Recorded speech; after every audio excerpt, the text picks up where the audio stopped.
Ancaq sənsən ilahi. Gözləyirsən ki, hər gecə gələk, danışaq səninlə. Bizi eşitməyə hazır olan bir dənə sənsən. Heç kəs bizi eşitmək istəmir. Biraz danışandan sonra, dərdləşəndən sonra yorulur. Dostlar da yorulur. Amma bir dənə sənsən ki, deyirsən, hər gecə gəl, dərdlərimi danış, səbrim var sənə, axıracan qulaq asacam. Axıra qədər qulaq asacam. Sən demirsən heç vaxt ki, yəqin bizə deməzsən ki, səni eşitmək istəmirəm. Yəqin ki, belə deməzsən.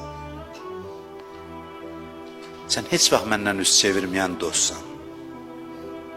Mən nə qədər günah eləsəm də, sən Allahlığından əl çəkmirsən. Heç vaxt əl çəkmirsən. Birdən desən mənə ki, get səsi eşitmək istəmirəm, başıma haranın külünü tökə bilərəm. Bəs başqa hara gedim? Səndən başqa kimin var? Əleyhissalam necə deyir Kumeyl duasında? Mən li qeyruk, ilahi səndən başqa kimin var? Hansı qapıya gedim? Bir qapı var mı gedim? Səndən başqa kim bağışlaya bilər? Kimin gücü çatar bağışlasın?